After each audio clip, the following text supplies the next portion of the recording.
Hoy en Memorias de Pez vamos a hacer un ejercicio de ciencia ficción. O quizás no es tanta ficción. Para ello vamos a cruzar el charco, o el estrecho de Panamá, si nos ves desde Sudamérica, y vamos a ubicarnos en el país del dólar. Habiendo pasado ya un buen tiempo desde el asalto al Capitolio, la población sigue muy polarizada. Y nosotros nos preguntamos, ¿a qué nos puede llevar esto? No os despeguéis del asiento porque hoy vamos a responder a una terrible pregunta. ¿Podría estallar otra guerra civil en Estados Unidos? Vamos a hacer un breve recordatorio de lo que fue la última y única guerra civil de Estados Unidos. Para quien no se acuerde, este conflicto enfrentó a los Estados Unidos del Norte, la Unión, frente a los Estados del Sur, que se separaron del resto para formar los Estados Confederados. Las causas principales de la guerra fueron las diferencias de dos modelos económicos, claramente resaltadas en la esclavitud y en los derechos de cada estado. Como muchos sabéis, la elección de Lincoln como presidente en el 1860 fue una de las razones principales para que los confederados se lanzasen al ataque. El resultado de todo este lío fue la victoria de la Unión, que contaba realmente con la fuerza industrial y demográfica del país. Todo terminó con la perseveración de la Unión y el fin de la esclavitud en los Estados Unidos. Esta guerra dejó profundas cicatrices en la nación, que aún podemos ver a día de hoy, y que incluso siguen trazadas en el mapa de Estados Unidos. Pero bueno, en el presente ya no hay esclavos y las diferencias entre el sur y el norte del país se han reducido mucho. Entonces, ¿qué está pasando para que se nos haya ocurrido hacer este vídeo?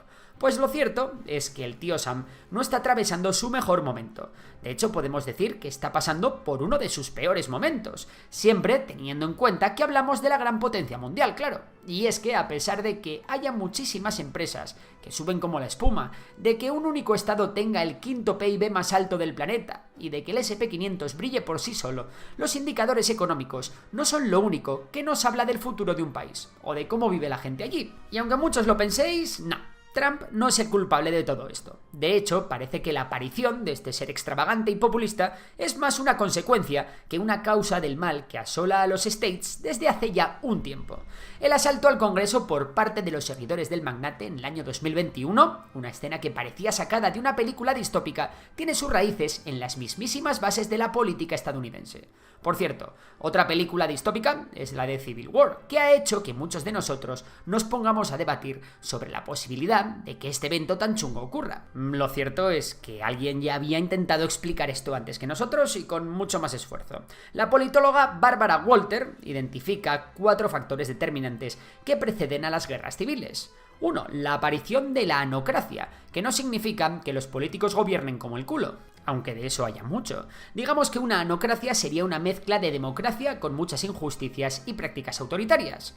2. El faccionalismo o divisiones étnicas, religiosas o culturales. En resumen, la polarización.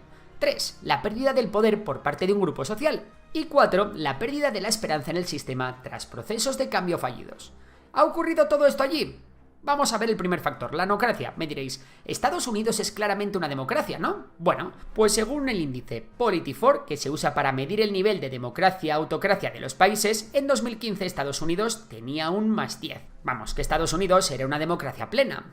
En 2021, este mismo indicador puntúa a Estados Unidos con un +5. Este índice tiene en cuenta cosas como la separación de poderes, las restricciones al poder ejecutivo, la competitividad y la apertura en las elecciones. Y sí, ahora sí que podemos acordarnos de Trump.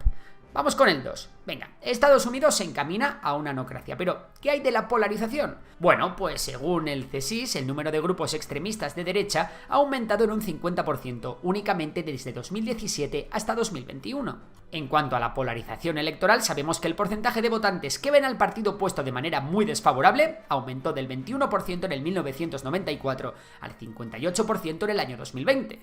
En prácticamente todos los temas que tocan de cerca la política estadounidense, la opinión se ha polarizado. Los proarmas son cada vez más proarmas, mientras que los que buscan la prohibición de estas cada vez tienen más clara su posición. Esto mismo pasa con el aborto, el cambio climático y con una infinidad de cosas. Y es que en la década de los 90 los republicanos y demócratas mostraron mucho mayor grado de acuerdo. Para que os hagáis una idea, para los republicanos el cambio más significativo fue la idea de que el gobierno federal tiene demasiado poder, con un 39% de los republicanos de acuerdo con esa noción en 2002, frente a un 82% que estaban de acuerdo en 2016. En el bando demócrata, el mayor cambio fue la favorabilidad hacia Cuba, pasando del 32% en 2002 al 66% en 2017. En resumen, que la tensión entre los dos bloques principales del país, los demócratas y los republicanos, ha crecido mucho. Por cierto, en esto de la polarización también ha tenido mucho que ver el tema de las redes sociales. Por supuesto, esta no es nuestra opinión de cuñados. Hay numerosos estudios que confirman que esto es así. Os recomendamos veros el vídeo del canal de divulgación Kurgesat, que trata precisamente sobre este tema. Os lo dejamos en la descripción. 3. ¿Qué grupo social ha perdido poder? Bueno, pues esta respuesta es clave. Los hombres blancos, principalmente los trabajadores de la industria. Este grupo social fue el que le dio a Trump la victoria en el año 2016, los hombres del cinturón del óxido americano, un área que destaca por un empobrecimiento postindustrial que ha dejado a muchas familias blancas mucho peor que hace unas décadas. La llegada del feminismo, que ha hecho que estos hombres también pierdan privilegios, ha hecho que esta facción acumule un resentimiento creciente, aupando a figuras como Trump con las que se sienten más identificados. 4. Llegamos finalmente a la pérdida de confianza en el sistema. Mientras que los jóvenes y afroamericanos no se identifican con Biden y dan la espalda a los demócratas, los republicanos lo hacen de forma muy distinta.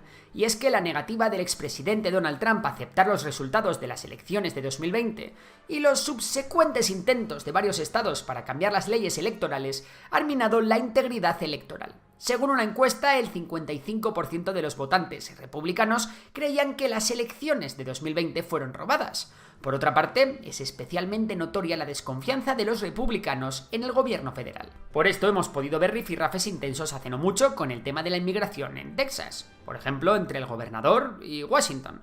Tenéis un vídeo en el canal hablando de ello. Vamos, que la desconfianza en los políticos es evidente. El mismo FBI ha informado de un aumento en los incidentes de violencia política. La politóloga Barbara Walter no ha sido la única en hablar de este tema. Peter Turchin es un zoólogo multidisciplinar que trabaja en cliodinámica, un campo que combina historia con varias ciencias sociales y usa grandes cantidades de datos históricos en modelos matemáticos para predecir el comportamiento de las sociedades. Sería un poco como el data science de la historia. Hay que entender que dentro de este campo hay mucho margen de error, y los mismos científicos lo tienen en cuenta. Aún así, con este margen de error, las conclusiones de Turchin son claras. Estados Unidos está iniciando un proceso turbulento que puede llevar a su implosión. Una implosión que puede que ya esté ocurriendo y que puede tener varios síntomas observables. Para Turchin, la inminente crisis de los Estados Unidos, y cualquier crisis siguiendo su modelo, se debe a dos factores principales: la pauperización del pueblo, es decir, su empobrecimiento y el deterioro de sus condiciones de vida, y la sobreproducción de élites, cuando hay demasiadas personas compitiendo por un número limitado de posiciones de poder. Esto genera conflictos internos y una insatisfacción entre aquellos que no logran alcanzar estas posiciones. Pero bueno, que estos dos factores se resumen muy claramente en una única palabra: desigualdad. Y es que Estados Unidos tiene un coeficiente de Gini que mide la desigualdad altísimo para ser un país desarrollado. La deuda promedio de las tarjetas de crédito por hogar era de $6.270 en 2021, según datos de la Reserva Federal, y en 2020 más de 500.000 de personas estaban sin hogar. La crisis del fentanilo se ha cebado con los más desfavorecidos y, como os hemos comentado, y como hemos dicho, la percepción de la clase trabajadora del cinturón de óxido es que ha perdido mucha calidad de vida. La esperanza de vida de Estados Unidos es preocupantemente baja para un país desarrollado, y más preocupante aún para la que se supone como la principal potencia del bloque occidental de las democracias. Una cosa aún peor, la esperanza de vida no sube. Ha bajado varios puntos en los últimos años debido a su deficiente sistema sanitario, las drogas, los homicidios y la gestión del COVID. Vamos, que en el país de la libertad eres libre si te toca nacer en un pequeño porcentaje de la población. Sin embargo, las élites han crecido, mientras que el número de multimillonarios no ha dejado de aumentar en las últimas décadas. Hay una enorme cantidad de universitarios luchando por encontrar la puerta a ese ansiado ascensor económico. La saturación de profesionales altamente cualificados ha llevado a una mayor competencia por puestos de trabajo de alto nivel. El número de personas con títulos avanzados, es decir, másters y doctorados, se ha triplicado desde 1970, llegando a más de 21 millones en el año 2020. Y después de esta catarata de datos, resumimos todas las causas que podrían llevar al inicio de un conflicto en Estados Unidos. 1. El empobrecimiento del pueblo. Las clases medias han bajado, mucha gente conoce una vida mejor anterior y la desigualdad está en su pico máximo. 2. La sobreproducción de las élites, es decir, la aparición de clases formadas que no tienen acceso al marco económico para el que se han formado. Mientras tanto, los más ricos ganan más que nunca. 3. El empeoramiento de la calidad democrática. Nombramientos judiciales controvertidos, lawfare y obstrucción del Ejecutivo. 4. Polarización política, racial y religiosa, acelerada por el mal uso de las redes sociales. 5. Pérdida de poder de la clase blanca trabajadora, que muchos políticos populistas han utilizado para culpabilizar al inmigrante. 6. Desconfianza en el sistema. La falta de interés en la política, las fake news que demonizan al gobierno federal, la corrupción y los fraudes políticos. 7. La violencia estructural y la falta de seguridad. Y es que el Estado está fallando al garantizar derechos básicos. La esperanza de vida disminuye, la falta de vivienda es alarmante y la crisis del fentanilo deja cientos de miles de muertos al año. 8. Falta de cohesión nacional. Y es que aunque sea poco creíble, hay personas que empiezan a plantearse que sus estados pertenezcan a los Estados Unidos. Y por último está la tenencia de armas. Y es que la proliferación de las armas de fuego está llevando a la aparición de milicias espontáneas con un marcado carácter político. Como dijo Viggo Mortensen, nuestro querido Aragorn, no hace tanto, Estados Unidos vive el peor momento de tensión desde la Guerra Civil. Y esto tiene que parar. En Estados Unidos, a diferencia de la mayoría de países desarrollados, la esperanza de vida lleva bajando desde hace unos años. Concretamente desde el año de la pandemia del COVID-19. Evidentemente aquí tiene que haber una explicación, ¿no? Aparte, los ciudadanos estadounidenses tienen menor esperanza de vida que otros ciudadanos de países comparables. Así que si queréis saber la respuesta de por qué ocurre esto, quedaros hasta el final del vídeo. Vamos a ir punto por punto porque os decimos desde ya que no hay un único factor del que depende esto de la esperanza de vida, sino varios. También vamos a analizar no solo por qué la esperanza de vida ha bajado, sino por qué es tan baja en comparación con otros países desarrollados. El primer punto es algo de lo que ya os hemos hablado mucho en el canal: el aumento exageradísimo de las muertes por sobredosis. Sí, hablamos del fentanilo. Se estima que habrá más de 2 millones de adictos en el país. Según datos del Centro Nacional de Estadísticas Sanitarias de los Estados Unidos, las muertes por sobredosis aumentaron un 16% de 2020 a 2021. El año pasado murieron en Estados Unidos más de 100.000 personas por el fentanilo, que para que os hagáis una idea es más que el número de bajas estadounidenses en Vietnam y Afganistán juntas. Afortunadamente parece que este año comenzarán a bajar, en parte porque el problema se había convertido en algo de riesgo absoluto. Si os interesa particularmente este problemón, tenemos un vídeo en el canal muy pero que muy interesante. Y ahora me podéis decir, ¿esto no afecta al resto del mundo? Pues lo cierto es que, además de Canadá, y de una forma mucho menor que Estados Unidos, no. Al final de este vídeo acabaremos entendiendo el porqué. Segundo, la obesidad. Creo que no engañamos a nadie si os decimos que el país de la libertad y del McDonald's es también el país de la obesidad. Más de 2/3 de los estadounidenses, un 70%, tienen sobrepeso y más de un tercio, es decir, un 36%, son obesos. Las estimaciones de la tasa de mortalidad por factores relacionados con la obesidad en Estados Unidos son más altas que en otros países, como muestra el gráfico. Y mientras los hábitos alimenticios de otros países han ido progresando y se ha adquirido conciencia de ellos, parece que en Estados Unidos esto sigue siendo una asignatura pendiente aún. La obesidad contribuye significativamente a enfermedades cardíacas, diabetes, algunos cánceres y accidentes cerebrovasculares. Evidentemente, todas ellas son razones para aumentar la mortalidad en el país. Dato curioso, ¿sabíais que el lugar donde más obesos hay es Fiji? Lo más interesante es que parece que esto es una cuestión genética. Si os interesa esto, estad atentos a Memorias de Dolly, que pronto hablaremos de ello. 3. La tercera causa es el tabaco. En Estados Unidos se fuma más que en Europa o en Japón. Bueno, mejor dicho, se ha fumado más en los últimos años, porque ahora ya no es así. El mayor pico de fumadores se alcanzó entre la década de los 60 y los 80. Estados Unidos estaba muy por encima en comparación al resto de países, y todas esas personas que fumaban con 20 o 30 años en los 80, ¿sabéis cuántos años tienen ahora? Pues más que los años de esperanza de vida en Estados Unidos. No obstante, como os hemos dicho, esto ha disminuido un montón. Si en los 80 se fumaba en torno a 10 cigarros por día, en Estados Unidos, en la actualidad, se fuman unos 3 cigarros por día. Esto nos hace pensar que la tasa de cáncer de pulmón se tendría que ir reduciendo poco a poco allí. Dato curioso, China, Egipto, Bielorrusia y la mayoría de países del sudeste asiático son los lugares con más muertes por tabaquismo. ¿Habrá alguna razón para que se fume más allí? No lo sabemos. Pero bueno, vamos con otro punto. ¡Qué fantástico país los Estados Unidos!, ¿verdad? Pues esperad, que esto mejora. Homicidios.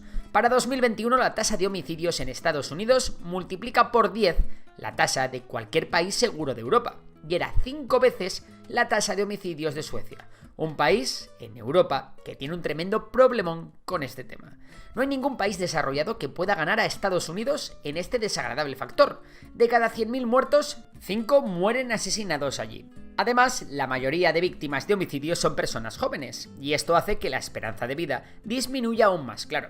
A pesar de esto no es un factor tan determinante en la bajada de la esperanza de vida, ya que la tasa de homicidios ha disminuido en los últimos años. Vamos, que la esperanza de vida es un poquito más baja que en otros países desarrollados por este tema, pero la bajada desde 2020 no se debe a esto. Aún así, merecía la pena mencionarlo.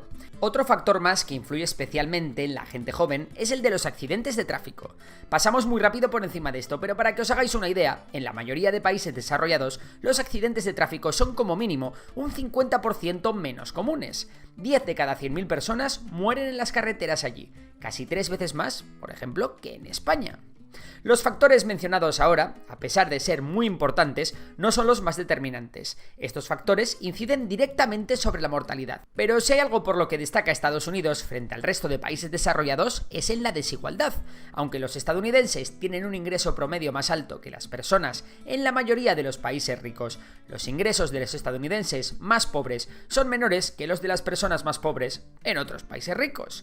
La mortalidad infantil, es decir, el porcentaje de bebés que no sobreviven al primer año de vida, es mayor en Estados Unidos que en casi todos los otros países ricos. Importante que entendáis que la alta mortalidad infantil es el factor más determinante a la hora de influir en la esperanza de vida, ya que reduce a lo bestia el promedio. La mayor mortalidad infantil observada en Estados Unidos, en comparación con Europa, se debe en su mayoría a una mayor mortalidad entre los grupos desfavorecidos. Estados Unidos ya superó a China y Rusia en mortalidad infantil, y está más cerca de países como el Líbano, Arabia Saudí o Argentina, que de países como Italia o España. Pero es que no solo mueren los niños, la mortalidad materna también es algo que está creciendo en Estados Unidos, evidentemente madres jóvenes. Este es quizás uno de los factores más relevantes, porque la desigualdad en Estados Unidos sigue creciendo. El 1% de las personas más ricas de Estados Unidos vive 14 años más que el 1% más pobre. Otro factor de especial relevancia, os lo podéis imaginar. Entendemos que un país tan rico como Estados Unidos, potencia mundial y líder del llamado bloque occidental, sabría encarar el aumento en la mortalidad con un cambio en sus políticas sanitarias, ¿no? Pues no. El acceso universal al sistema sanitario es algo que no existe. ¿Y quién tiene menos acceso a la sanidad? Los mismos grupos desfavorecidos que sufren las condiciones de desigualdad. Mientras que para los americanos blancos la esperanza de vida se ha reducido en 2.4 años, para los negros e hispanoamericanos se ha reducido más de 4 puntos. Vamos a hacer un ejercicio de reflexión. El abuso de drogas, la obesidad, el tabaquismo, los homicidios, ¿qué tienen en común? Pues que las situaciones de pobreza te pueden llevar a ello. Cuando la desigualdad es enorme, no tienes posibilidad de pagar el acceso a recursos básicos y tu vida es peor, es mucho más probable que se dé el consumo de drogas, que no puedas alimentarte como es debido, que aumenten los casos de violencia y un largo etcétera. De hecho, en última instancia, podemos concluir que tu vida vale menos. Hay muchas personas que creen que el problema es la inmigración, pero el problema de base siempre es la pobreza. Este gráfico es el gráfico de la desigualdad económica en Estados Unidos. Este que veis aquí es el de la esperanza de vida. Se parecen, ¿verdad? En las regiones en las que la desigualdad es mayor, la esperanza de vida es menor. Por supuesto, cuando el sistema sanitario es inaccesible para la gente que no puede pagar un tratamiento, la cosa se pone mucho peor, por no hablar de la poca política de prevención que hay allí. La conclusión de este vídeo es la siguiente. Mientras que otros países desarrollados tenían un sistema sanitario más robusto, el sistema sanitario de Estados Unidos sufrió la pandemia como un absoluto mazazo, que dejó en evidencia la necesidad de una mejora en este campo. Todo esto se da mientras la desigualdad sigue aumentando, incrementando la mortalidad de forma indirecta, como ya hemos visto. Estados Unidos tiene un problema enorme con la desigualdad y el sistema sanitario. Y esto es todo por hoy. Si te ha gustado el vídeo, que sepas que puedes dar a like, suscribirte y nos vemos en próximas aventuras. Por lo demás, un saludo y hasta la próxima.